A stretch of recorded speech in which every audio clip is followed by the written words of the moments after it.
to be. So, that's when you have your treat, is after you just eat. Dessert. It's called dessert.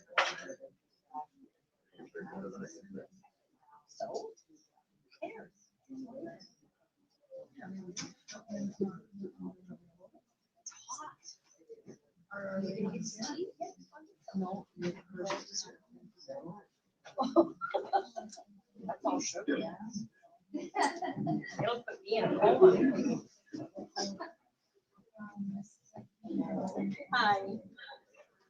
I'm really well, thank you very much for asking. How about yourself? Good. You don't call yourself very often.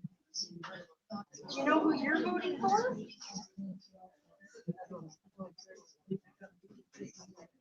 I'm not asking you who, I'm just asking if you know. Pardon me? I'm gonna prove who I am. That's why I'm here. Good for you. All chocolate. Hey, you go, girl. I have to make some zucchini cake. I've been putting it on, putting it on, putting it on. I've got these two zucchini. I'm sure you already got all your talking points and stuff like that, but this was something we came up with. Edmonton is having a shit show too. And of course, everyone's NDP pointing fingers, right? It's Daniel Smith's fault. Well, yeah, I mean, I'm not sure if that's absolutely. of any use to you. Yeah. So I can touch on some of these issues, but they aren't really what I'm running on. But I totally totally see what you're saying with all this stuff. Yeah, this one isn't the bigger one of all of them. Yeah. It's that from a point of view of the city, we are in a fiscal dire straits at this point. Okay. So that's a big. But integrated safety units, I agree with that. So, Where's that office downtown? Or safety office? it's right where the Domino's is. You know where that is? Right off of. Does it have a big storefront? Yeah, it's kind of tucked in there behind. Yeah. Right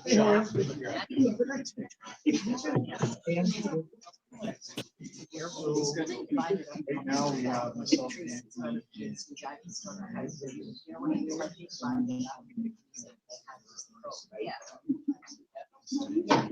And I want to make sure. So, well,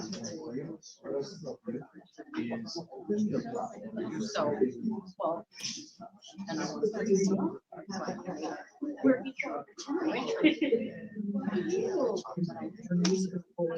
Oh, yeah. Yeah, perfect. I'll be applying the wall. Appreciate it for the next page. We sell that house. Well, where am I gonna put it?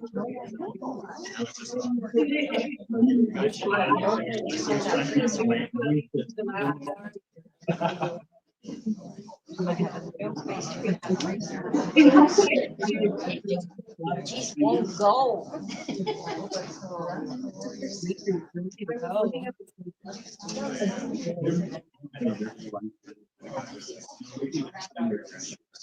Does she?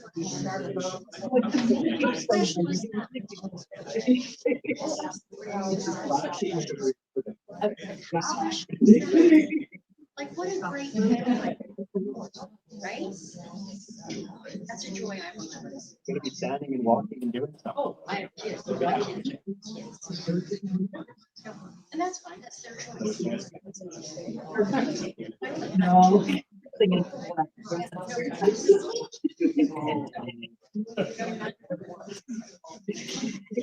That's their choice. That's okay.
Reading anything like that.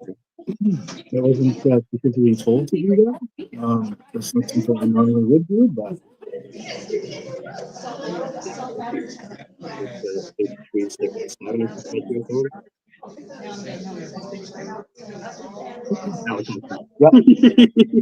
It's all good. It's like Pidherney Centre. Good evening, everybody. Hello.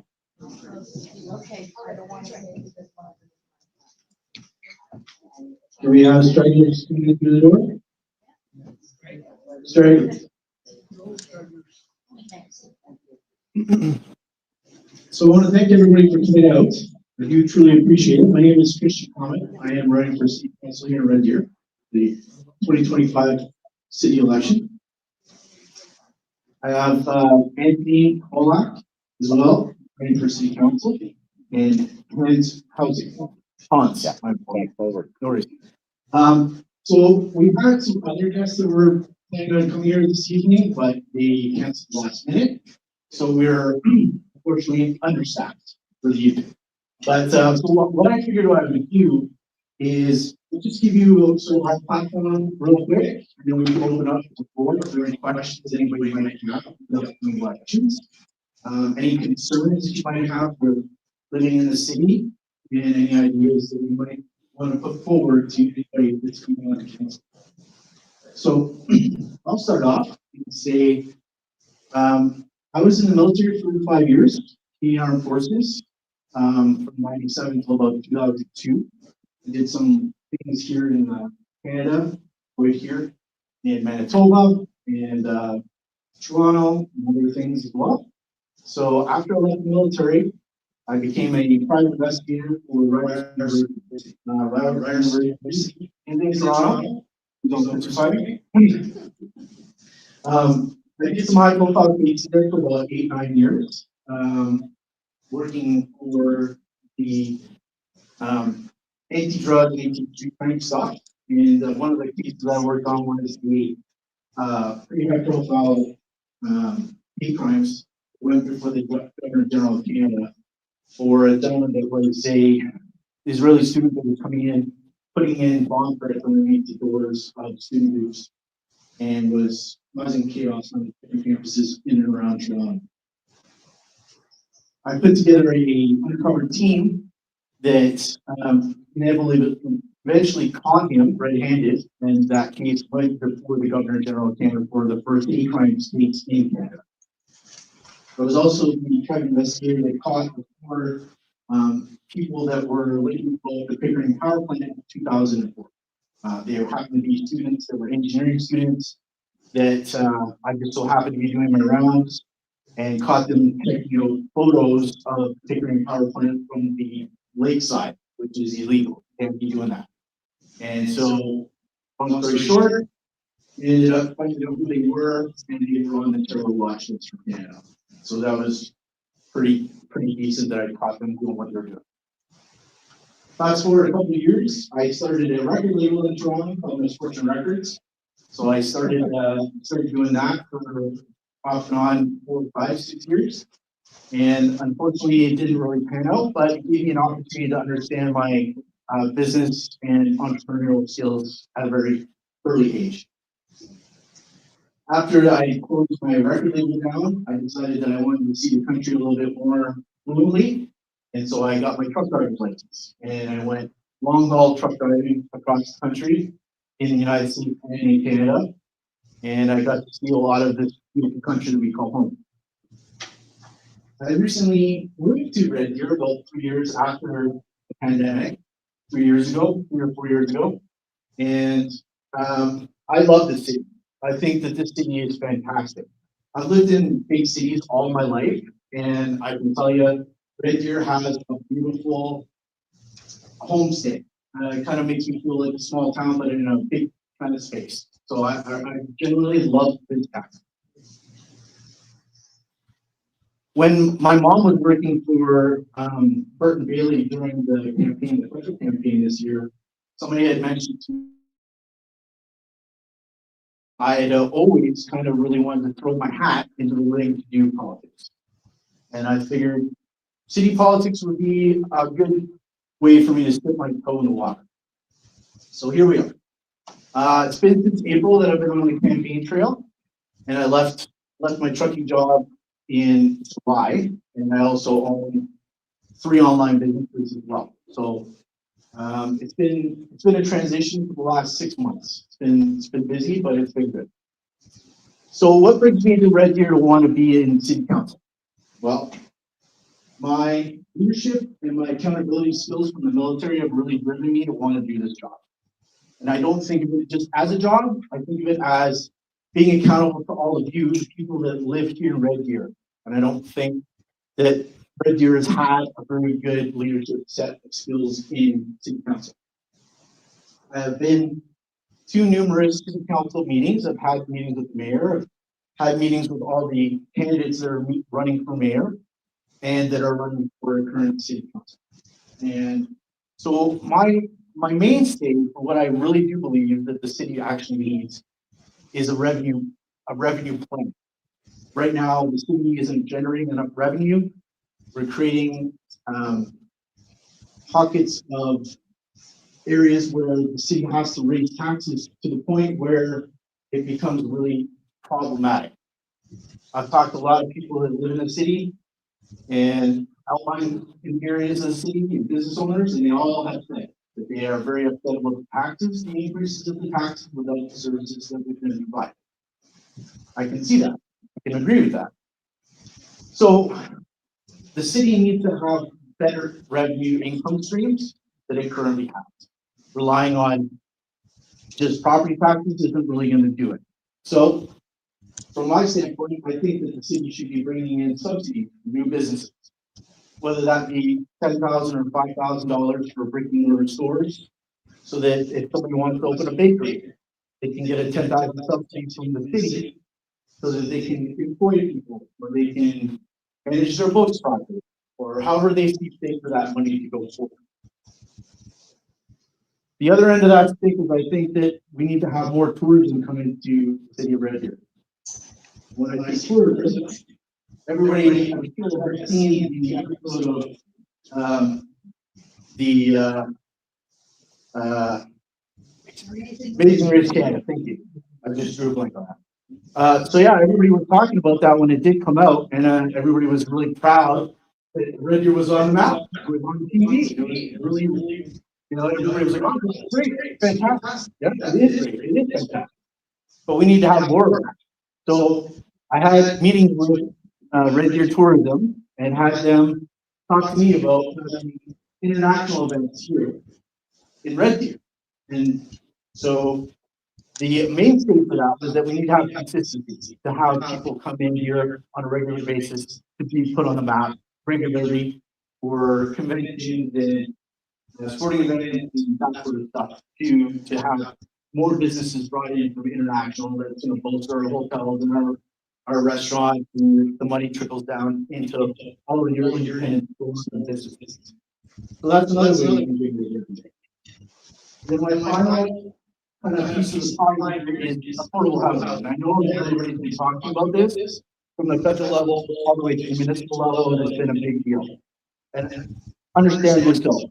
Things are really expensive right now. Housing is really expensive, and we all have a hard time to get by day to day. So from my perspective, I believe that the city should really be bringing everybody to the table. The federal government, the provincial government, developers, nonprofit, everybody needs to come to the table, sit down, and just hash out their ideas for how we can better plan for better housing going forward. Whether that be, a new family that's just starting out that needs to have something affordable that they can put their money into, or maybe it's a family that's just come to Canada that needs to understand how we live and how we do things here. And it makes it easier for everybody to understand how life can continue to be better if we have affordable places to live.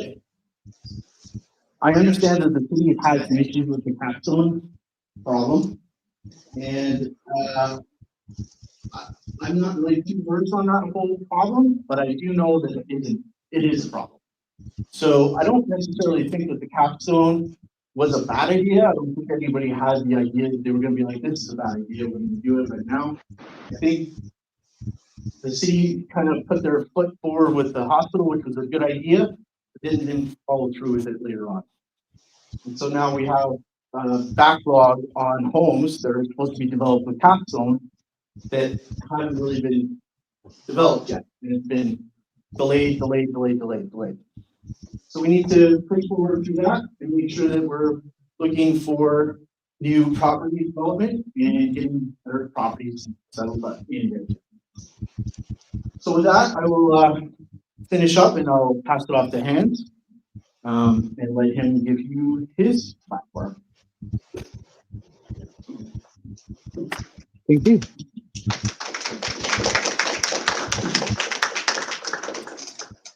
I brought paper. Well, I hope that you hear housing and you think of me, because I'm actually going to talk about housing a lot today as well. But I'm actually going to start with health.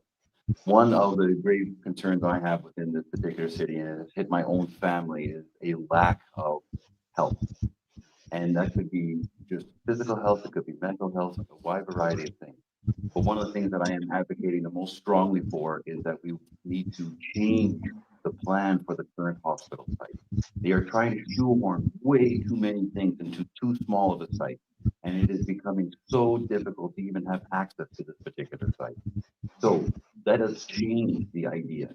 Let us have an urgent care center built in the northeast corner of Red Deer. This will coincide with the ring road that has been on the book for such a long time. And you'll hope that those two things will go together, that you have better access and you have an urgent care center where it can actually focus on the needs of the people of Red Deer. I have no problem with Red Deer being a regional hospital, but the regional hospital means basically Leduc to Airdrie to border. And that is difficult for the citizens. I don't know if you have had people that you know who have been sitting 18 and 19 hours in an emergency room and still not getting service. That's unacceptable. An urgent care center is much more focused on triage. What is the issue? Will help you out. And they can actually spend as little as 5% of the current allocated budget for the renovation of the hospital. And they are planning on putting an ambulatory building on site anyway. Why don't they move it to somewhere where it's actually accessible to all of the citizens of Red Deer and actually have us not have to go to Innisfail or Silver Lake or home to actually get service that is under 10 hours of sitting there. It's horrifically bad. Let's talk a little bit about housing. Capstone is a really interesting one for me. My dad was a small business owner here in town, and 35 years ago, the city expropriated his land, and he was angry. He was really angry, and it basically caused him to shut his business down. And the reason that his land was expropriated was because it became Capstone. And my dad and I had quite a long conversation about it. I was actually very happy that the business left the family. And Yet 35 years ago, this great idea that was Capstone has not come to fruition yet. And it's a real difficulty. So either get it done or leave it alone. Because, you know, if you are spending more and more resources on Capstone, it has been a boondoggle. And we just need to want something better. And if you have a chance to take a look at my website, I wrote a few things within the city where I circled on the maps where we have derelict land. There are lots of things that we could do within the city. I had the pleasure of being at a meeting at the end of July where we talked about the city rejecting the blanket zoning that the federal government was asked for so that they could get grants and funding for the housing project here in Red Deer. I'm really glad that they did that.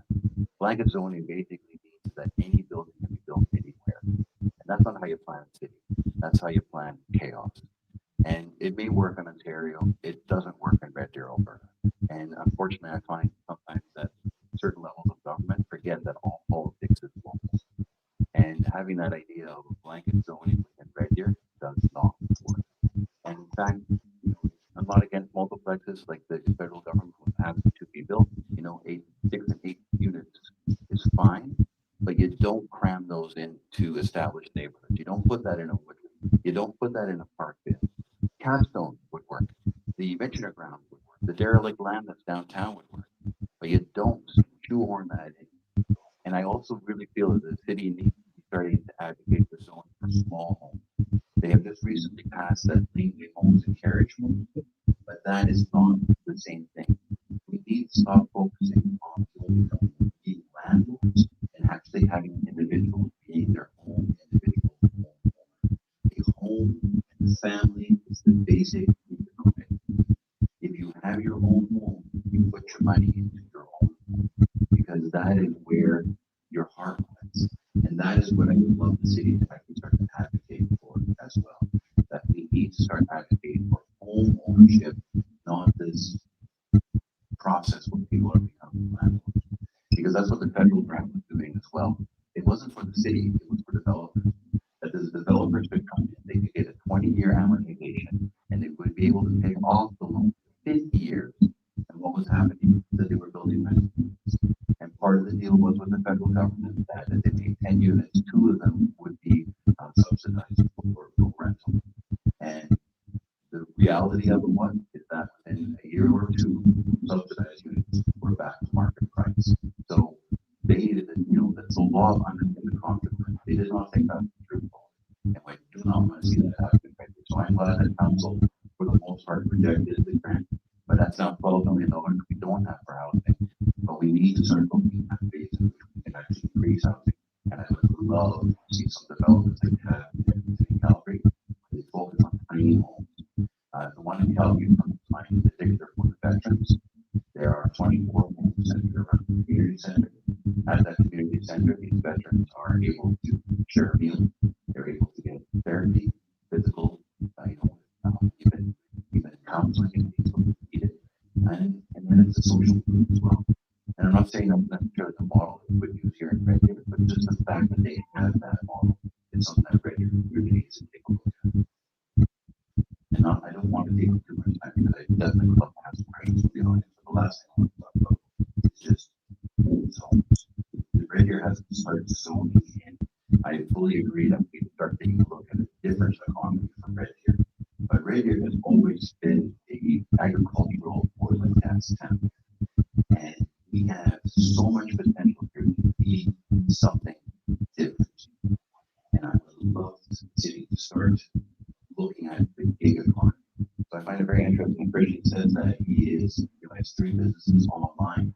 Well, why don't we all have 3 businesses online? Right? It's not an impossibility. We live in an age where technology really is accessible to us. But Red Deer has been behind the times a lot. Do you know why the lights are never synchronized in this town? I found this out. It is because they are using 1984 telephone cable. And they're not using it. So I'm so glad that they started moving towards the fiber optic in neighborhoods. Even it's a pain in the ass, right, to get it in. But at least it's doing well. So that's something where our city needs to be more connected. And you look at what the city does. The city provides service. it is about water, it is about traffic flow, but it's also about electricity. And I'm a little bit concerned about current council and some of the bylaws that they have passed. But I would also love the city to start really encouraging the use of solar within the city, on city-owned properties first, and then we'll talk about others. I come from, my family comes from the Netherlands. We immigrated here in 1975. We still have some connections to the country, but one of the things I love that what the Netherlands is doing is that all public entities within that country have solar on their roofs. So if you have a roof over a school, there is solar on that roof. And the government, which is the one who encourages it, is actually a private company that builds it, and then they basically rent it out to whoever entity wants it. And so the Netherlands is actually believing that they'll be carbon zero in the next 30 years. They actually have targets for that. So there's lots of things that we're thinking with. Thank you so much for coming this evening. Really appreciate it.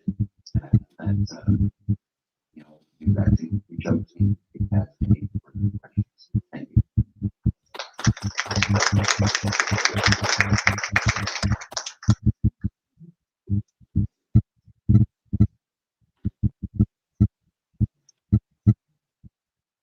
Hello, everybody. My name is Anthony Klywa. Thank you so much for taking the time out of your busy schedule to come down and meet with us. I hope I speak for my other cohort there that this is incredibly important. Sorry, I thought I heard right there. I apologize. Again, my name is Anthony. Thank you, everybody, for coming out. My candidacy or platform is based on the principles of community identity, economic development, and accountability, which seems to be what my cohort colleagues are trying to speak on as well. With community identity, looking to try and identify who we want to be, so that way when we're looking to bring in those businesses that have been leaving, so we can try explain, we need to identify who we are and what we want to do. So like Hans had mentioned, or Hans, sorry, economic development, as we've noticed, downtown does not seem to be getting busier, it seems to be getting more vacant. Seeing some more businesses that would be coming in to try and fill out those lease spaces would be an amazing opportunity. So trying encouraging our economic development team and the marketing team for Red Deer to show that we have these spaces available and that Red Deer does exist. We have an amazing post-secondary institution that is training qualified workers to man their to meet their needs would be an incredible opportunity there. And then finding benchmarks to be able to hold ourselves accountable, so that way you as our employers can make sure that we're doing a suitable job that's meeting your needs. Beyond that, I'm all for Q&A. I don't like speaking about myself. I apologize. Good job. Good job.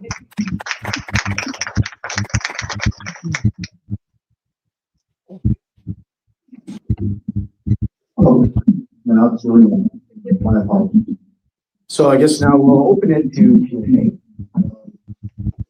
And we'll take some here first. So you said two things about your background, but I don't know anything about Anthony. Yeah. So what's the first? I'm already. All right. Just be careful, it's a little live now. My apologies. So, like any high schooler coming out back in 2003, 2004, why go back post-secondary, go join the Rays? So that's what I did. I went and got into the patch, did that for about 10 years. 2015 there, had enough of the ups and downs, suffered those, and the money when it was there was fun. When the money wasn't there, it was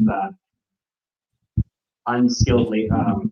The work you're doing is non-transferable, right? If you're a driller, you flick a switch, thing goes up, thing goes down, right? Unfortunately, you're not getting a trade statement out of it. So a lot of these were, I'm not alone, a lot of people were finding jobs that were had to go back to school to try and find new jobs, right? Their skills were just not transferable. So I ran a little business of my own as well for a little while there. Found out that there was a substantial skill gap in running a business and having an idea to run a business. So I found out where my strengths were, where I was lacking, and decided that I was going to go back to post-secondary for a degree, so that way I could fill in those knowledge gaps. So we did 4 years at RDP from 2016 to 2020. Of course, we all know what happened in 2020 there, and when everybody's shutting down, nobody's looking for work. So I knew that grad school was a goal of mine, so I went to pursue my MBA, finished that in 23, and looking for full-time work. And I've been looking for the last 2 years around Red Deer, and doesn't seem to be anything biting, which is unfortunate with lots of places leaving and whatever else. So that was one of the things that had brought me to why economic development was I wanted to see more businesses coming into the community to try and further develop and bring on more employment opportunities within the central Alberta community to support all the other candidates coming out of RUP and out of high school, so that way they can find jobs as well. I think that addresses me. I agree with that. I don't tend to talk about myself, but I will. My family immigrated here in 1975 to Red Deer. We were sponsored by a family that were friends of my mom when they were in elementary school. So my parents came here and economic that basically said that, you know, we'll start this 3 years of being here. We did. Started CAVs, started individual. I know that for my dad. First became a teacher. I've been a teacher for 33 years. And currently I'm a principal at my base. And one of the reasons I believe that superintendent placed me at this school is because of my entrepreneurial skills. I have a home business. It's not a big business, but I'm really thankful to be in here. I have seen the ups, I have seen the downs. I remember some of that, and there's part of it. I remember the ways that we were growing and love the fact that parks were coming in, trails along the river were coming in. I'll be honest with you, I didn't put this in my head. Love to see finishing purposes. I can go around the entire thing, river on both sides. I'm sure there's an answer to that. There's a little bit of history there. I have a real connection to this community. I came back to our people's administrator, so it is, yeah, I know many parts of this city, and I have seen the potential every year that I've been here, and I want to be a part of the growth right here, and really see it to its next phase, because I truly believe we are on the cusp of greatness. We are the center city, we could do so many things. I think it's just a matter of vision, good leadership, and the city will take it.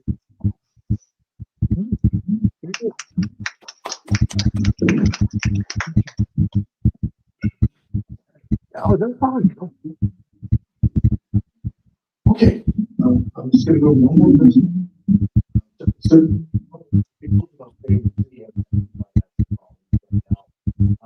One of the sort of topical mine right now is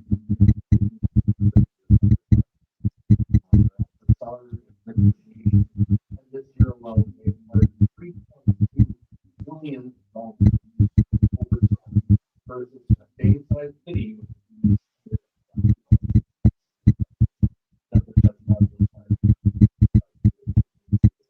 So to put that in context, thousands of your homes must pay over time of emergency services that year.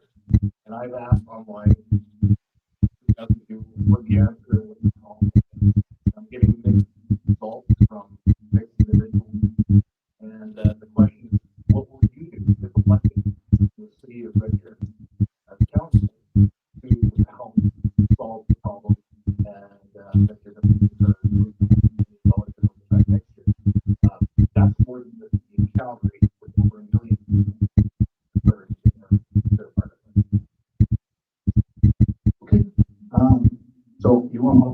Okay, perfect.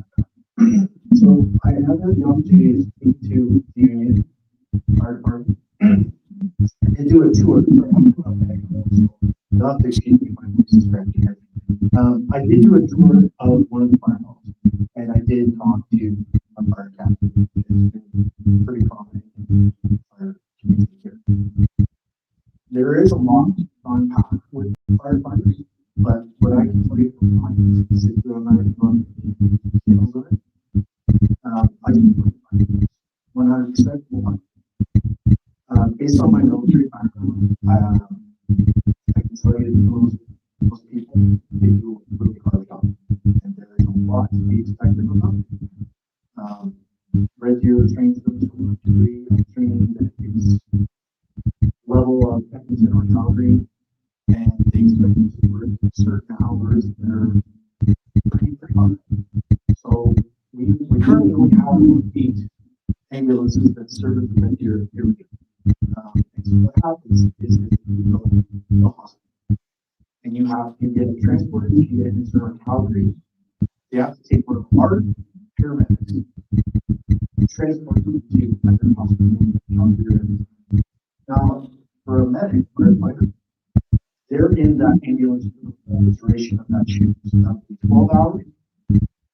By them taking somebody from Red Deer to the hospital either Calgary or Red Deer, it adds a 96 hours to their shift. So then it also drops down on the ambulance for us here in this area. So now we're done. Which is kind of awesome. Because if there's multi-vehicle collision or close fire or there's a multi-fatality, not going to work. That doesn't happen. We're short of that. From the overtime perspective, I won't touch on that too much because there are some legal issues around that. But I do know that the people that are at the fire department, the medics and the firefighters, they do a hard job and they are expected to work really long hours. I do support them 100%. I do think that they provide an amazing service to us. If anybody in this room had cardiac arrest right now, we would have 6 medics that would train on how to deal with that, and it is that's life-saving equipment that we need to make sure that we keep up on, and we need to make sure that our people are doing the right thing and getting the right training and are sufficiently staffed so that they are kept safe. My solution is more people is let's make sure that we've got the people in place right now and let's find more money. Now that's what I started by saying that the city is having a revenue issue. We need to bring more money into the city rather than raising taxes. Taxes has been a money for the city for a while. And so from my perspective, the city needs to find different ways to generate revenue other than just generating tax revenue. So that's one way that I'm looking at getting the 3.2 or $3.5 million in order to have these people and ensure that the trucks are staffed. Because I mean, if Fire Hall 2 is just down for whatever, how long it's down for, not running that truck or whatever, that's the problem. It opens up a huge gap in the map on the city. So you got Fire Hall 5, which is in the northwest corner, and you got Fire Hall 1, which is down here. If you close down Fire Hall 2, that entire gap right there requires for engine 1 to run downtown to respond to a call up in engine 2 or even further if it is taken on the call. So there's a huge gap there, and like the fire chief has said that they can do this safely, but it's only going to take up one time that they can't do it safely, when somebody loses their life, that's going to be really wrong. And why do we want to go down that path? Why do we want to put that into perspective? That's, to me, is plain fire. But that's my point. That's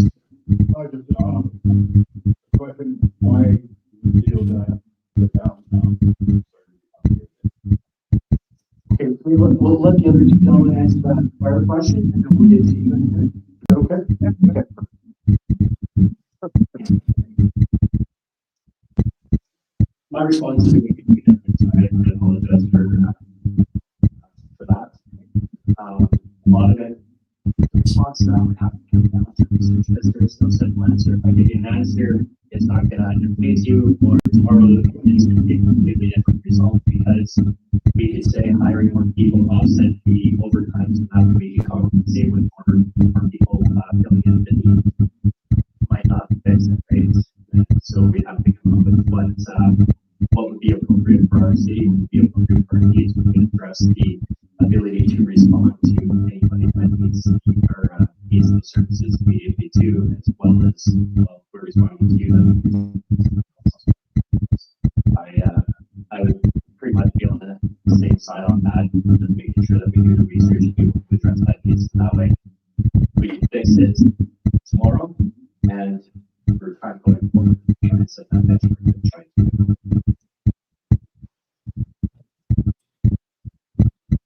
I currently have family members who are part of regular emergency services, so a little bit from their perspective.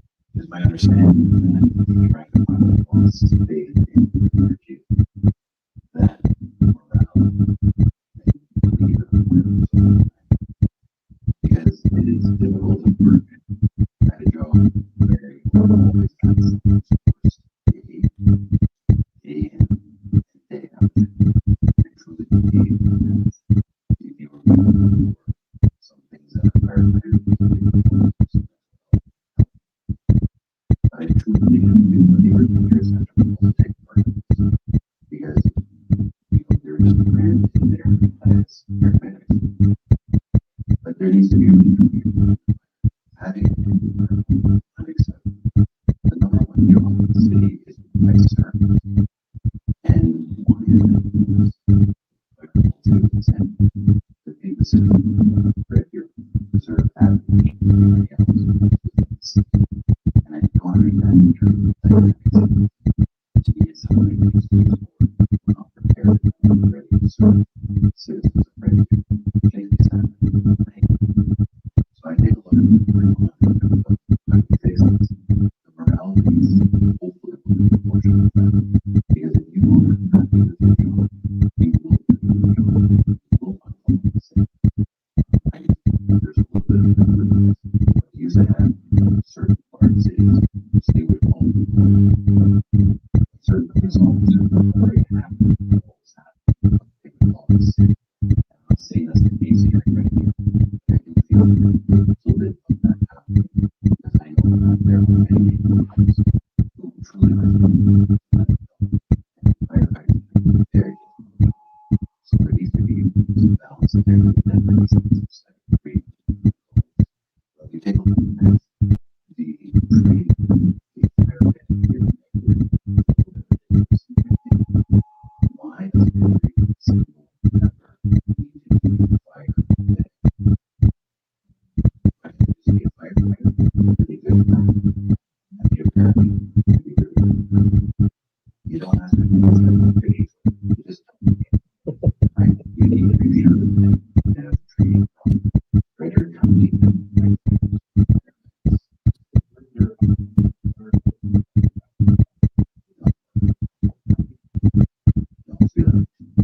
You appreciate it, but you also appreciate it.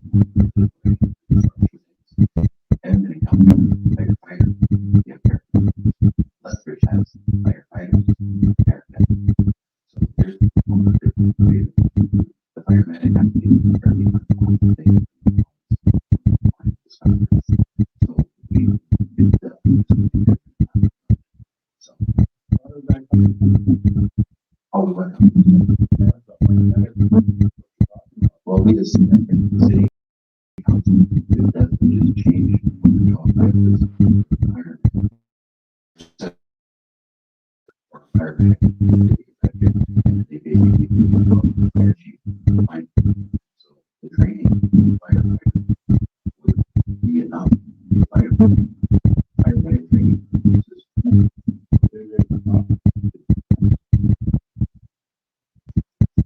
Yeah. I don't know what else like. No, keep going. If you want to press on, press on.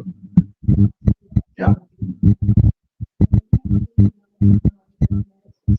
Yeah.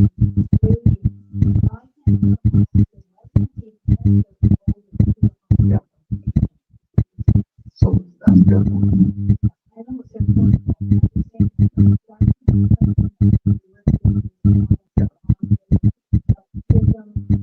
Have you been to a Pidherney? Yeah. Yeah. Yeah. What happened to the this is the reason why so the one that I'm involved in, yeah, what occurred, first of all, you can call them. What occurred, and the person to take care of. So the paramedics would be the same. Why not by taking but remember to read. So if you're coming up step there, paramedics they would do visual aiding on the back.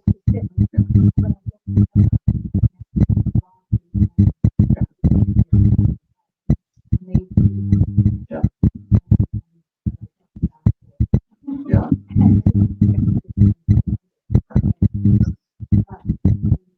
That was crazy.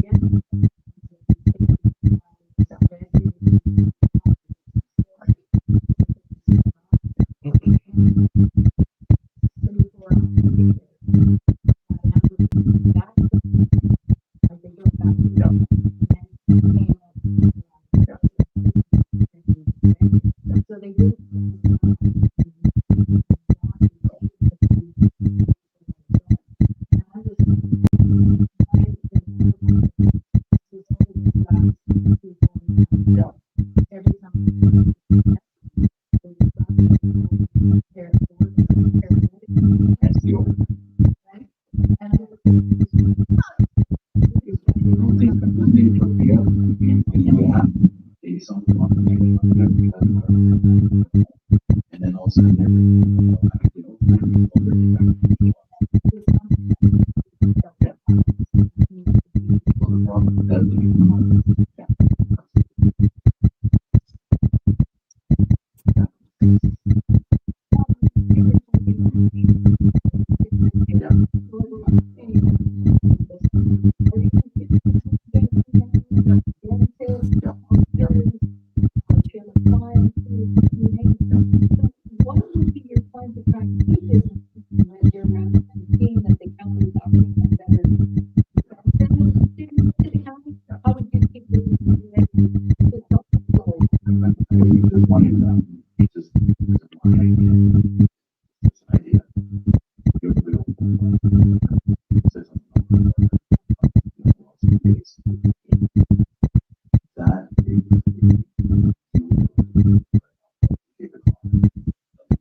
I would mirror what Paulson just said.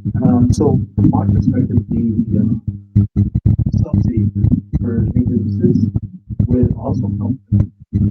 So the subsidy, the city could allow for people to use up the rent, or taking a loan on the building, whichever way they want to do that. And that would allow for people to generate new business licenses in the city. So the city's making that the city has, as a whole, lost on the top of this. So that's why we're seeing a lot of vacancies downtown.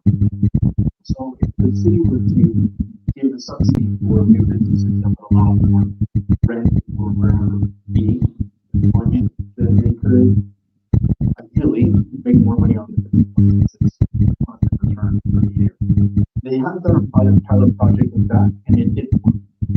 And then when I asked the business association why they haven't continued to do it, they couldn't. So it does work. It is a method to get more businesses in downtown. It is a way for the city to generate more revenue for other cities. So the city needs to be a little bit more strategic in the way that they find funds for all these services that they provide for the state, rather than just going, and come with us. For all your money. I just don't like that tax like we're all taxed that it is federal, but we need more tax on getting services from it. So that's my point. I think my point is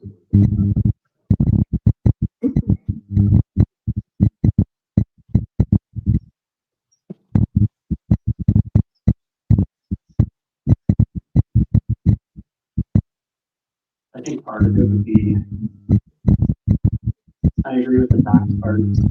We need to identify how we're taxing, maybe differentiating between the size of small startups, established businesses. In there, we also have to identify who's running these buildings that are holding up leases, and that way we can find out what they're charging their tenants rates. So we could give it away for free, but if the landowners or property owners are charging astronomical fees, so they're going to help anything either. So part of compensating subsidies and trying to address where the fees and finding out why they're leaving. As I mentioned, with the economic development side of things, I would love to see the post-secondary institution get more involved with identifying Red Deer as a case study. What a fantastic opportunity to see that Red Deer is struggling in whether it be emergency services or how we're developing our real estate, how we're trying to bring in and attract businesses, how we're marketing ourselves, any of that sort of stuff, and trying to figure out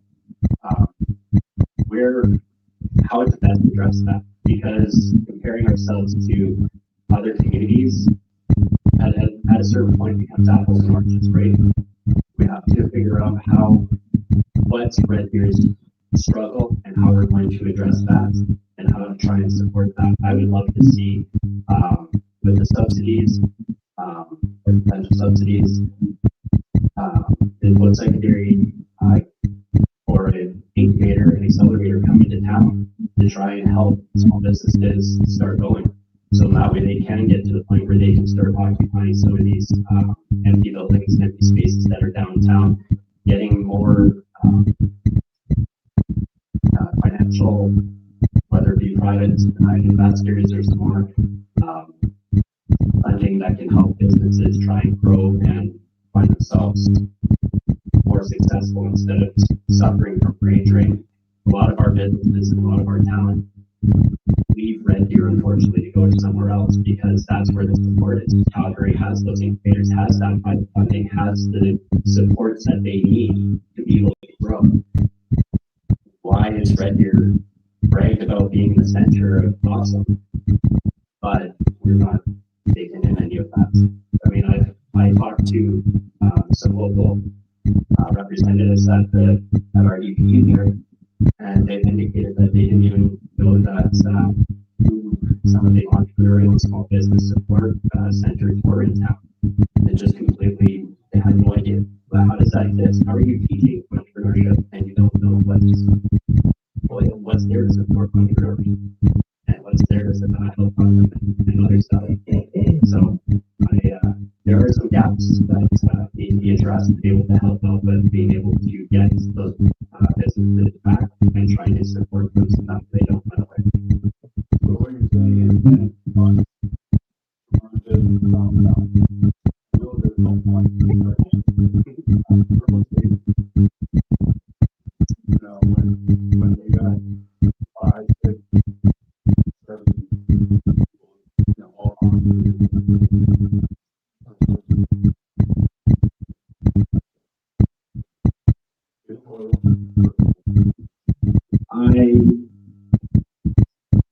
It is a concern for any city that it happens everywhere. If there was a way to solve it, we would all be, that person or that group would be billionaires and we would all be utilizing it. Unfortunately, no, and I get that. I completely agree with that. To be perfectly honest, if we get to work, identify the ability to address the gap in our health services, provide better mental health. You know, a lot of these people are being, they might appear to be on something, they're not. They're suffering from mental health issues because they're compensated with medication that they can't afford because they don't have jobs or because the jobs they have don't compensate for what they're in, right? Instead, oh, we need great overhead jobs. In retail, what's the first thing that's here in retail? Retail doesn't pay. People that need all these medications, need to pay rent, need to pay food, and everything else. Yeah, I won't go on that, but it's a trickle down effect, right? It's, if you can't afford the medication, you can't keep your you mental health issues, draw more, and keep your job, and keep your house in your own space. I mean, even aside from that, people that have jobs, a lot of them are suffering from just borderline homelessness as it is, right? So, for your safety side, I think identifying services that can better help their mental health and address the health aspect of it, maybe even providing better expanding on our rehab center that's on the end of Red Deer there to be able to help recovery would be an amazing opportunity as well. Right now, I have a brother that's in there USC as well, and he apparently there's an extensive wait list for people to get in there, which is traumatizing by itself. The fact that people want help and can't get it. I just want to address that as well. No problem.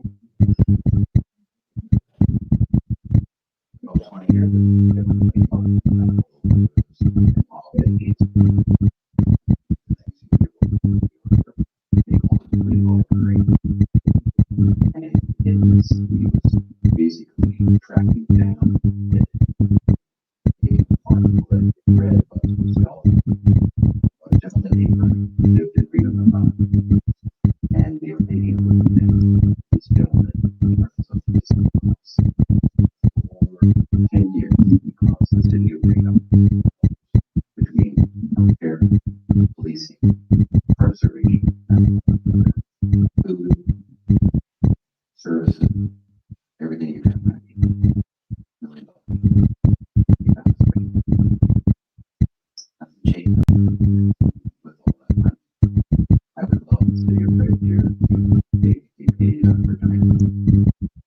And in Regina is that the average person owns something, and they say we need to grant something, which is what they did, they figured out the average home was getting about $53,000 in services from the city of Regina. And they found that so 18,000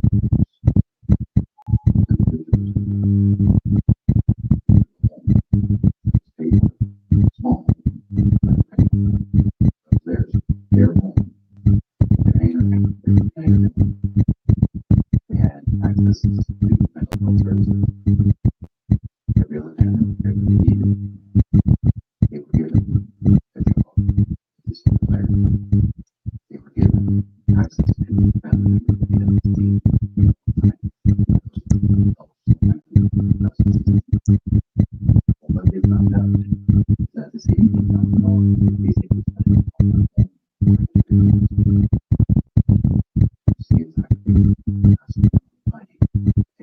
change to one or some successful candidates became housing first retirement. They actually had people, characters that was part of the business, start paying into first retirement sponsorship. That was saving very good. They paid up. We didn't learn. There is nothing new, right? We've been doing things different here in Red Deer. Because I am unfortunate there is a prevailing attitude of many where they can deserve what they can. I want to say you know, and our neighbors deserve help in this way. You know everyone's going to be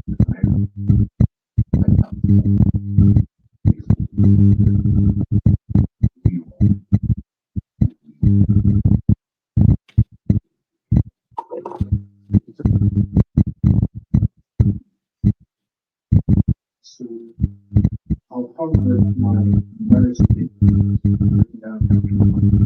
There's a major pretty much every major city in Canada right now. When I came to Red Deer, I was shocked by at that activities. So I look at what's this.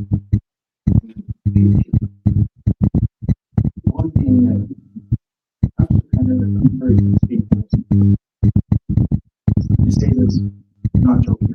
I was very good. I lost my job. I wasn't able to get another job because I didn't get a job. Simply because when I went over to see people in the shop, so I was going to stay in the shop. So I was on I had to sell all my stuff, all my TVs, all my things, and get rid of them all. So I understand somebody says, you know, I'm down a hard time. I have a hard time trying to make my way. I understand. When somebody is in that position, all they need really is a hand. They say somebody and say, hey, look, you know what? You can only say that my place is world. From my perspective, this is huge. One is there's drug and alcohol issue. The other is people are just down on the the people that are down on the left, as the name may not have mental health issues. I think this would bode well to have halfway house where people that just kind of need help in give them support that they need from the community, whether that be counselors or group therapy, having them talk about how they can get their job, education, get back to the people. Maybe having work sessions where they talk to them about getting, you know, new skills online or other ways that them be able to make a living without having to really go and get another university degree. That's pretty the other is this new recovery center up north in the city is absolutely and I'll say that because the one downtown, the kitchen has been kind of not so good for business there, and the other one has recently been shut down. Due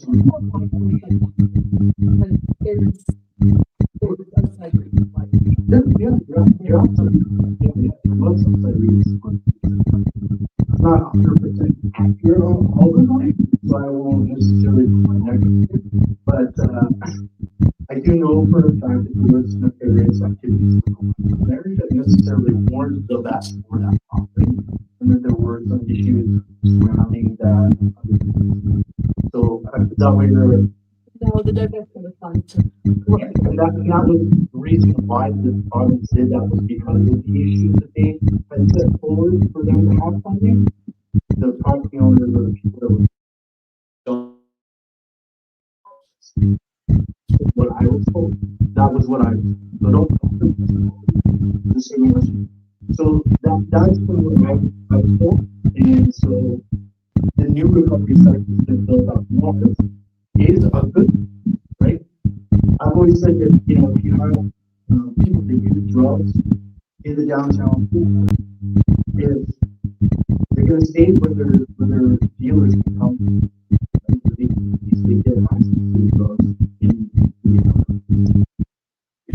the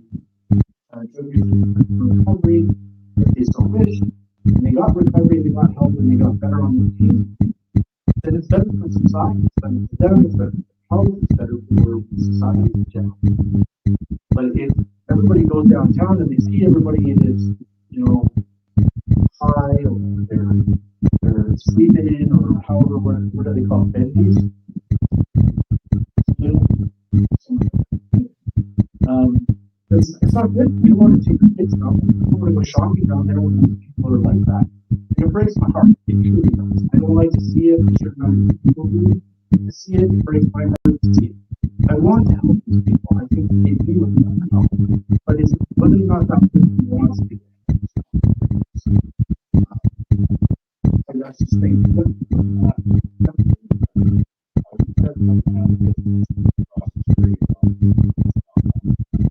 Yeah, I've heard of it. I have. Yeah. I'm not on a day? Okay. Why a day? To really take it in. Okay. Okay. I'll do that.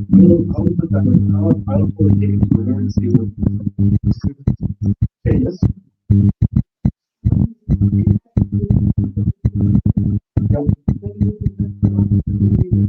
Yeah.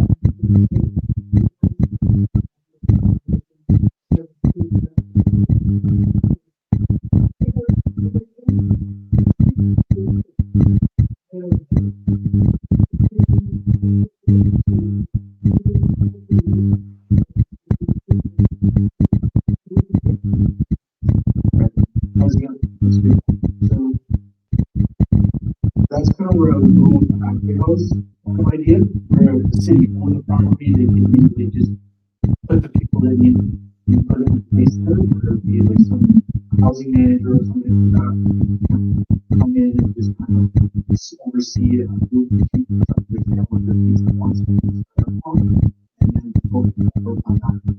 But I think that we don't want to go down the path where the city becomes the landlord of all the different properties in downtown. We want to just kind of focus on certain buildings that they know that they can have longevity, if that's the plan to have going forward, right?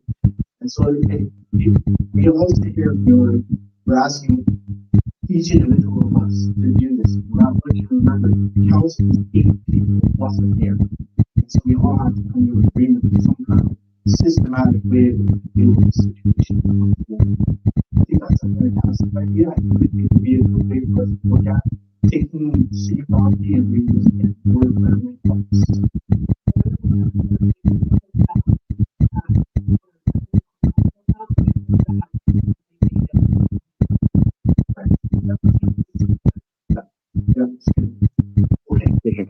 Yeah, sorry, 1 second. Right. Press that as well. And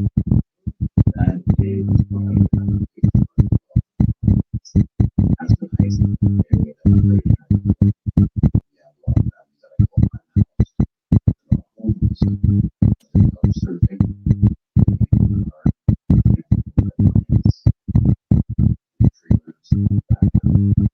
Right? They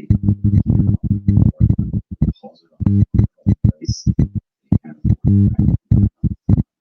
So they experience. So I see this.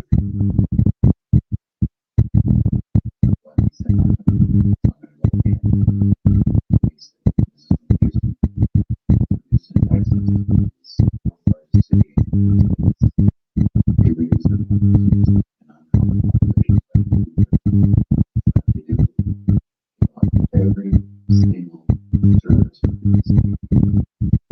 we together, and it is the city. So somebody is always doing you look around must receive that they vision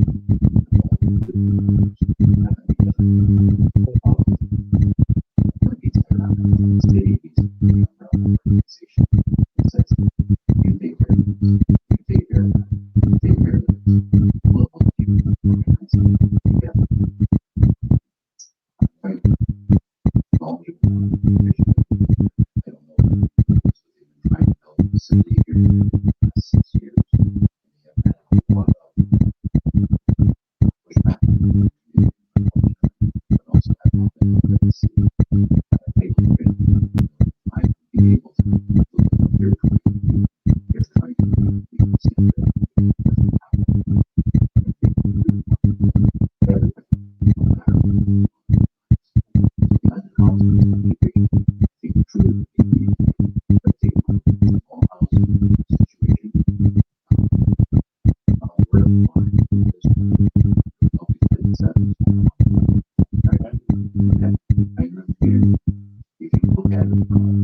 safe build version of it. Sure.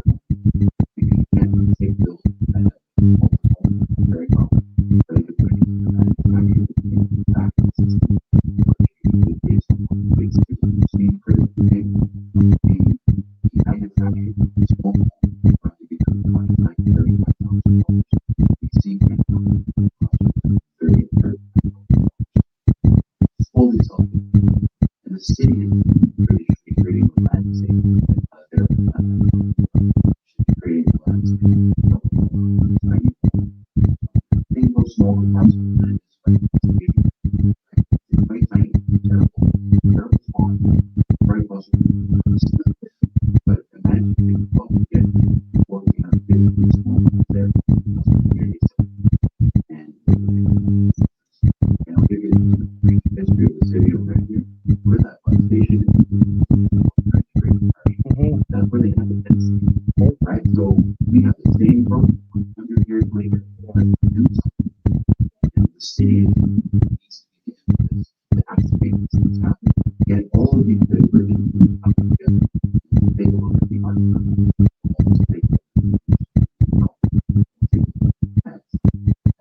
Controversial take down art. Like the treatments, right? Sorry. Very true. I'll stop here. I really think that the council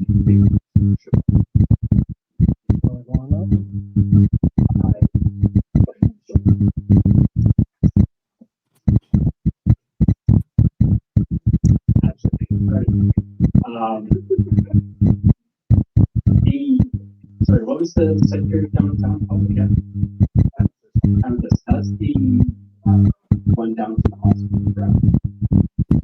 I think that one is exactly as you had mentioned, started off as a hotel that was running out and then turned into a homeless shelter and has become an interesting site. You said a little about our lockdown and stuff.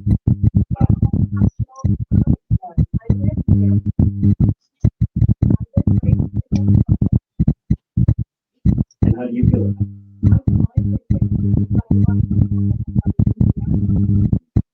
Yes.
Everybody, regardless of their happiness, are safe and welcome. So you feel safe when you are in your house and breathing that night that forward and how about it you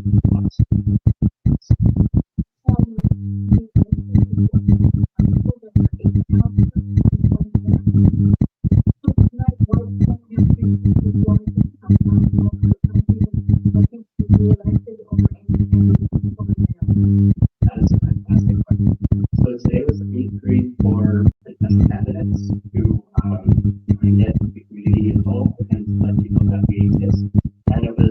together by Kristen, who sent out the invites, and I can't speak to people that didn't show up, but there was a number of people that were invited and were hoping to come out. Were the ones that came out to answer the largest interview that I think I've ever had. I hope we're addressing the questions that well, satisfying your curiosity of how we would approach your questions or the concerns.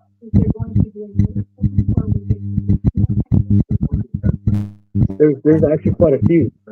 So if you go on to the Red Deer election webpage where the forums are, there's actually quite a few of them. So I think there's another one on September 30th. And I think that one's being held by one of the churches. I'm not sure who's in attendance for that, so don't, but I am trying to get on for attendance for that. But they're only taking people that are actual candidates, not nominees. So in order to be from a nominee to a candidate, in order for you to become a candidate, you have to get the 50 names signed from that's your nomination form. That's the city requires that, right? So you got to get the 50 names and then hand in the paperwork to the city and then pay $100 to actually run for city council. So then once that's done, then you become a candidate for the city council position. That's where your face and your email and your contact information go up on the actual election website. I'm a nominee. He's a candidate, and Anthony is also a nominee. So, does that answer your question? Okay. No problem. Yes, sir. Okay. So the city decision to change how we handle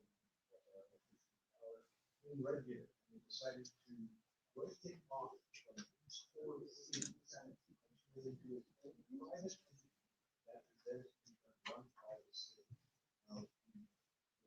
The map behind it, EL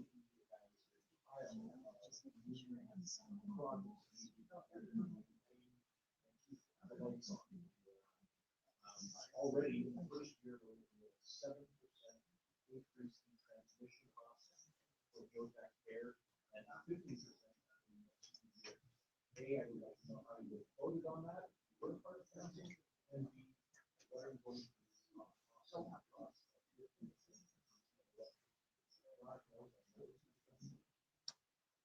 You came prepared. Oh. So are you referring to the MCC? Is that what they were referring to? No. EL. Okay, so this is something. So this is not the utility that the city owns or that they're looking to own. Or, I think that's correct. Yeah, the MCC. It's okay as far as I understand it. So right. So this was an issue that was brought to my attention very late in the game. So I didn't really have a good answer, but I've done some research. So at first, I felt like the city owning the MCC was a good idea because they currently own it now, and they want to hold the board on that utility. Is that what we're going with? I'm trying to. Correct. Okay. So what I was told, and from the research that I have done, the utility gives the city a revenue stream that wouldn't normally be brought in if we didn't own it. It was brought to the attention of City Council to sell it most recently, and they opted not to sell it because they felt like it was a good idea to hold on to it to ensure that those revenue streams were continuing on. That's from what I've understood. So not quite. Okay. The city is always in control. We're talking about more including city infrastructure, power and so. Okay. There's an inherent cost. If you look at utility bill, there's a section that says charged by the city of Red Deer and utility. Right. Charges that on behalf of the city. You and I, our tax dollars are buying farmers. Right. Okay, our tax on, and then we're getting charged to use stuff in this. state. Right. Okay, and that money goes into the city. Okay, so that's, okay, Strip it off. Right. And he said, the amount of money that you don't plan on spending in the next 3 to 5 years is so massive that all the additional capital, funding availability for the city and have that. So basically, the city has no money for. No. That was the understanding. right. And so from what that person talked to me about, it was an understanding that that was a continuation of revenue stream that the city would generate going forward. And I know that that was brought to the attention that they would look at potentially selling it. So whether or not that's a good thing or a bad thing, I'm not 100% sure. I can honestly say that if we have money that's coming in on a regular basis over the course of time, we can always look at having a good off-ramp in the future, maybe 2 years or a year and a half, or however long that the city were to vote on that. I think that would be a good idea, but if there are options to get off from owning that from the city's perspective that I thought was a good idea. So both ways, I think having money coming in is a good idea, and then if the city didn't want to manage it any further going forward, then it would also be a good idea to sell it later on in the future. Anybody else? They really want to create baby Max and baby Bridge. And again, I think we need to start looking 50 years into the future. Why are we looking at infrastructure that is basically 125 years old? Why don't we move forward? Solar power, I think, truly will be the next big thing. I know it sounds really crazy right now, but there's so many advancements happening within those types of things that from the federal government, but from incentives from the provincial government, they need to start looking at different ways of how we get our power. So these things that I've been talking about tonight, like the gig economy or services within our healthcare system, the lights are important. What we do with the electricity is not going to go down, it's going to go up. Our energy usage is just going to skyrocket, especially in terms of electricity. So I would have not voted the way that it was. I would have asked for something very different, because you're just basically putting money into a system that is already super old, and all they want to do is replace super old with less old. And let's do something different. So I know that they have just passed this at a recent meeting, but it would not be impossible for the new council to revisit it. But let's face it, how many of you guys have the lights on in your home a lot in the winter? We all do. So it is a basic service. And just like any other basic service that the city has, we need to put some care and attention into it. We need to make sure that it fits for all. And I am going to be a little bit lenient and say that there are certain services that the city of Red Deer provides to neighboring communities. Maybe they could be a few things.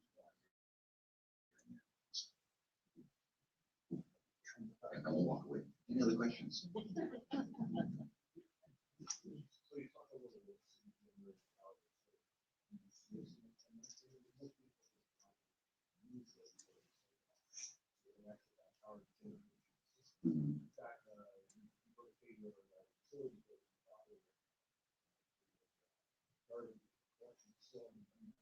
Yeah. No. Red Deer has had a energy generator company since 1910, I think. But nothing with it. Yeah. I would love to see that new Equus solar farm that they made just outside of Innisfil there. It's sitting basically not used. Why are we not tapping into that? And look at all, again, I'm gonna go back to derelict land. We could put solar panels down there, but that's kind of boring. It was much easier to actually put it on top of the building for nobody sees it. And in fact, one of the things I would love to see, is you take a look at some of the garages that are downtown. If you sorry, not garage, parking lot, if you actually put a solar array on top of it, you make a garage, and that would actually be very beneficial for the 8 months of winter that we have.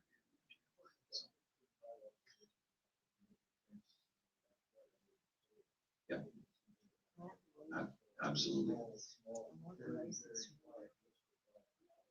Yeah. We have 210 days of sun in the city. The only sunnier place is actually Medicine. All new development, solar power. Easier. Yeah. Edmonton does that. Yeah, they require it. Yes, ma'am. No. A lot of the things and a lot of the answers as far as what I'm hearing tonight is that we need infrastructure. Mhm. We need a lot Yep. of infrastructure, Proper infrastructure. proper infrastructure, which all takes a lot of dollars. Yeah. Right? I mean, when you're talking even about your North Emergency Center, which I'm 100% for, but how are you gonna get the medical professionals in to work it? I mean, that's why Sylvan is closed half the Yeah. time, is because they don't have the staff for it. I'm gonna ask a really simple question that does not have a very simple answer, but how? When we take a look at again, I'm gonna use my own experiences again from Edmonton. How they staff it is a little bit different than a hospital is. It is, Yeah. 100% it Because is, they but I definitely mean, are, in drawing in, because yeah. if you're just looking just right at doctors, Yeah, right? yeah. And the way that the college pays doctors, it is a lot more advantageous if you've got a brand new medical person that's just graduated, right? They can make $150,000 as a GP working in a hospital, right? If they come to a small town, and I know of a doctor who is going to move to a small rural community, and after all was said and done, was gonna have less than $1,000 a month to live on. Right. And we think a doctor? Yeah. But it's the truth, right? Whereas, I mean, there needs to be the incentive to draw them. I mean, everybody's waiting around for everything, and there's no quick fix, there's no quick Band-Aid, there's no quick whatever, there really isn't. There's just a lot of infrastructure that's needed. all over the There are a place. lot of doctors who are in Wood right here who don't even have hospital privileges, for example. Yeah. But one of the aspects I would say of the urgent care center is a little different. Because they do triage, they have basically 3 steps of staffing. There is a doctor who is overall in charge, but that's not necessarily the person you are going to see. It'll be either a registered nurse or a nurse practitioner or an LPN, right? There are different put into place. But one of the biggest incentives of working at urgent care, it's an 8-hour shift. So Not in many always. ways, yeah, Not always, well, that depends on how you want to have a discussion, right? yeah. If you I have mean, the, you if can you have set the it right up amount that of way, staffing, it'll be 8 that's hours. Yeah, So, you can set it up that way, but I mean, not You always. will. But the other thing too, I go to the clinic here in town after 5 PM, pretty tough. If I don't want to hop this thing.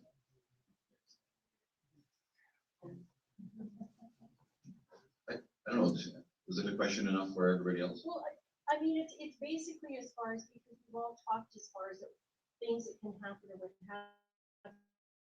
But I know there's a lot of how. Yeah. How is it, because Red Deer right now needs so much infrastructure. Because it has not been able to keep up with the population growth, because basically Red Deer is the center for central Alberta, but you would never know. No. Part of You the- would never know the population, like, example, hospital, and I don't just want to say just the example of the hospital, right? Because it can't handle the way that the population No, it is growing, it just can't, No. right? Part of the And I'm one of difficulty- these people that will preach on my soapbox that Yeah. Alberta has got one of the best healthcare systems in Canada. Comparatively, yeah. Comparatively, we have got one of the lowest wait times when it comes to emergent care. Alberta does. We just, and I know people will It's still not believe me great. when I say it, but we do. Yeah. When I take a look at some of the things that you were saying too in regards to funding, remember that as a counselor, we are an advocate for all of the citizens. of the province, 100%. Right? We are the ugly redheaded stepchildren of the province, right? We are. And we have to go begging hat in hand for the province to give us these funds often. And that's where the difficulty lies. There are very few made in Red Deer solutions that does not require some funding from other levels of government. But that is the reason why you need to have strong advocates at city council who actually will do their job and advocate for the citizens of Red Deer and say, this is not right, this needs to be fixed. I do not understand why you spend a whole bunch of money on making more parking at the hospital rather than putting it into something that is actually useful for everybody, for example. Oh, I understand why there's more small parking thing. at the hospital. Trust me, Yeah. with living out right Yeah. there. Yes, ma'am. Well, I'm gonna just change the subject a little. Okay, Okay, so our federal government has way too many people. Probably our provincial government has way too many people, and they always have new areas that we can invite more people to. What's Red Deer? Are we overstaffed? And we be a little more lean and that would also help to cut some of our costs? the interesting thing about the leadership model within Red Deer, it's pretty small, right? 9 people. But the difficulty is that then you have the civil servants section, which is quite substantial for a city of our size. And remember, you're talking about a lot of individuals who have a lot of expertise, and you're not necessarily certain how many individuals are working on any given day. And I'll be honest, that's outside my scope of knowledge until I actually get in there. That's one of those pages of the book that you don't get to see until you're actually in. So I would love to answer your question, but I'm reluctant for a simple fact that I don't know the true answer to that. And I'm going to pass it to my colleagues. I like to say, I like to see them open their doors, this idea that they've I got agree. security, that they can't go upstairs and talk to planning Yeah. or any of these places. Why did they do all those Yeah. renovations upstairs? And make it so Sorry, I'm going to say one last thing. I truly think that there should be regular town hall meetings in every quadrant of the city. And we start talking about these things. This is a town hall meeting. From my opinion, I believe that City Hall does have a lot of people in the civil servant section. Then we could probably cut some of those people down a little bit. Maybe to understand a little bit more, make things a little bit more streamlined, understand where the issues are that within the city that we could possibly save some revenue from. Or maybe just shift some people around. But yeah, I think Hans is right. I mean, essentially we need to get into City Hall to understand what's going on, but I do want to point this out. The budget hasn't been set for this year currently. And yet there are people in City Hall that are getting promoted on an ongoing basis. So they've got money for that, but they don't have money for firefighters. Well, there's a mass exodus of senior employees. Okay. I'm being told from people that are already that job is being taken, even though that person. The city manager job? Okay. So we may have the wrong person. I would, That is something that this needs to be addressed soon, because once you lose all your senior employees, you lose everything. Which is great. Imagine if we run the ball and the next election, we have nobody to see it.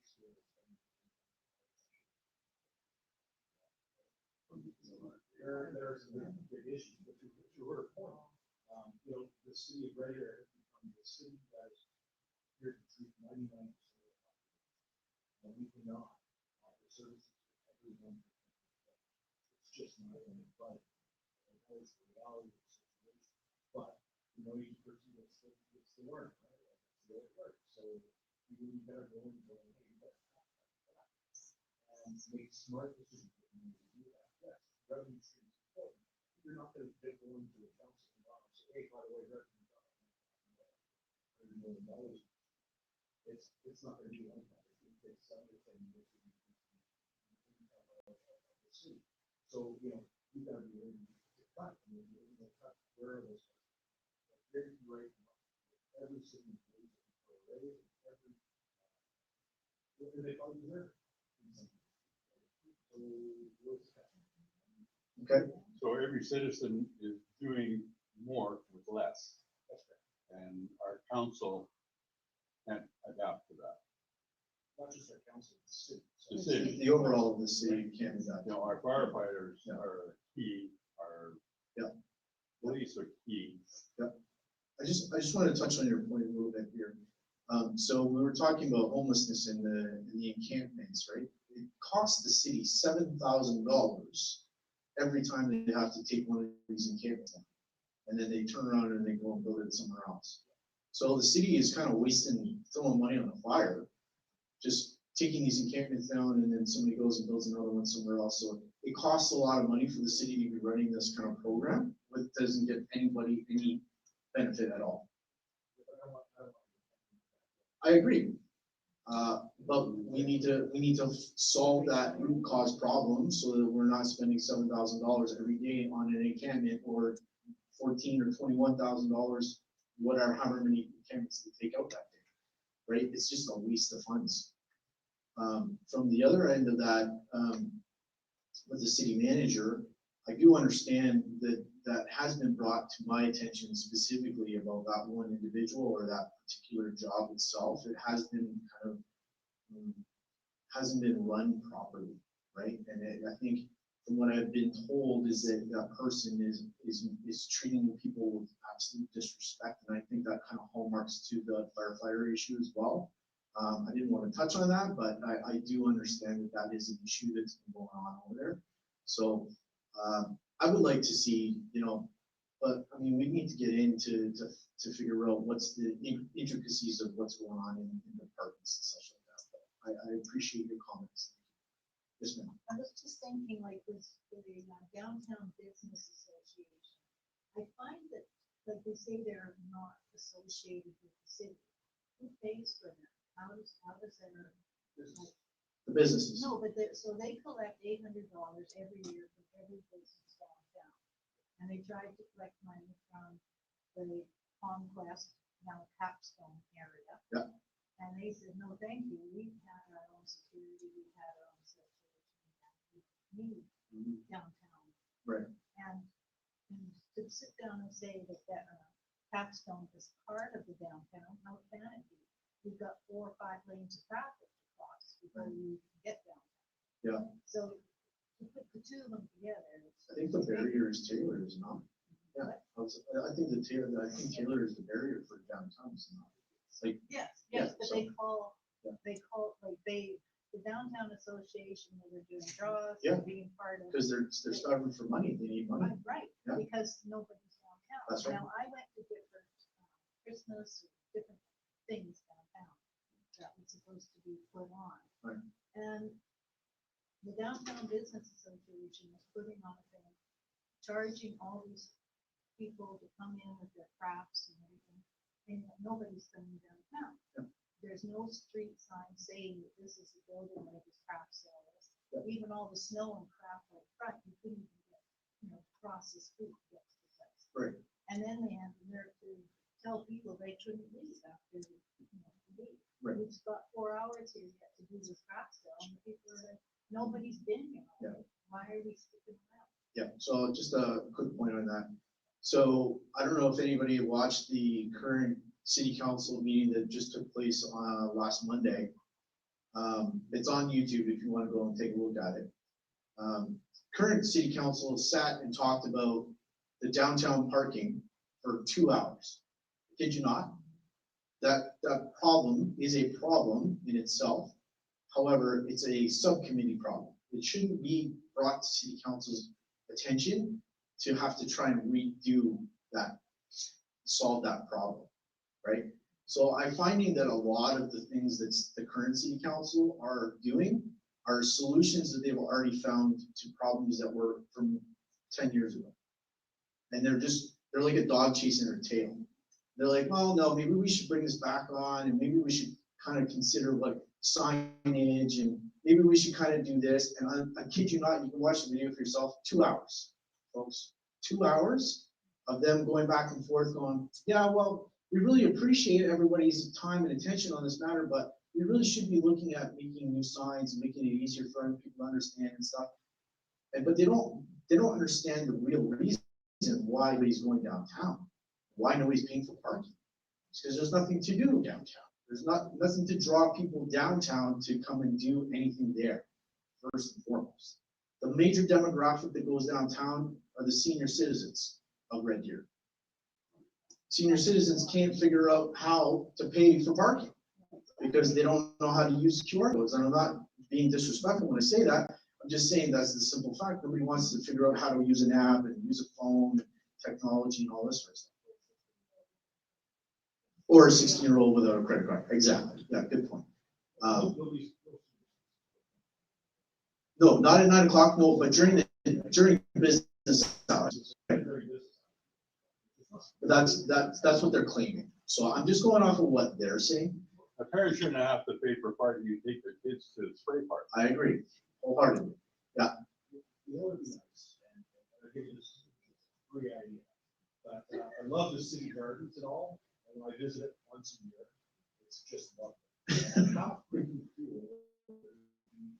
Now there's city-run outdoor hockey that you can turn into a concert, amphitheater area, live city concerts, and actually bring people downtown. So a coffee shop can stay open past 6 o'clock, and somebody actually goes and buys a cup of coffee. Yeah. Right? You know what's really annoying when you're downtown? Oh, this guy's got my phone. Right. It doesn't make any sense. Yeah. We always love these businesses. They're all cool and neat. But why do you go downtown? You don't. Yeah. You just don't. Yeah. There's no attraction. There was Exactly. a great coffee shop downtown that was right across from it, but it was lovely. It was absolutely lovely. All the Yes, coffee shops going. downtown are great. Yeah. Love Well, them. but they closed because of course they couldn't keep up with the business and the rent that was being Somebody's charged. charging your window or stealing stuff from your counter. That's right. Yeah. Yeah, absolutely. Valid points, good points. I appreciate that you came prepared, sir. I agree. Yeah, exactly. The city's not gonna solve it. If we want the homes people not leaning down on the corner of Fifth and Taylor, go hang out with a group of 50 people at Fifth and Taylor. They're not gonna hang around and do drugs. They'll return to the downtown. Yeah, I agree. Any other questions, concerns, comments? Commissioner, who owns the property up in Commissioner out of the hill there? Yeah, the province owns the land, Yeah. and then I believe they rent it out to the facility that. Gated tiny home community with solar power, with services on location, security, Yeah. mental health. I haven't been up to that facility yet. I do have an email out to hopefully get in there and talk to the doctors on site there, so it is on my radar. Like Morris was here earlier. Yeah. And back in the day when he was mayor, we've done feasibility study over feasibility study. Yeah. And it always comes to the same conclusion. What's that? I don't know, look them up. Okay. But why is your tiny home facility for the mental health, for the mentally disturbed and the homeless? Why not a tiny home facility for other people as well? Yeah. Yeah, exactly. 100%. Okay, so I guess we'll just, we'll wrap it up. So I do appreciate everybody to come out and give us your forethought and your thoughts and how things were running and your ideas and all that good stuff. I do appreciate that you guys came prepared. So I want to thank all my guests for showing up. I'm sorry that nobody from current city council was able to attend. I did invite them, but they did not respond to me in a timely manner. So there you get stuck with us three. So I do appreciate you folks taking the time to come out and see us tonight.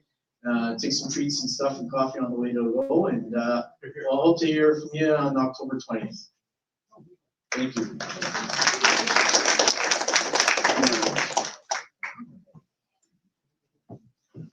Thank you.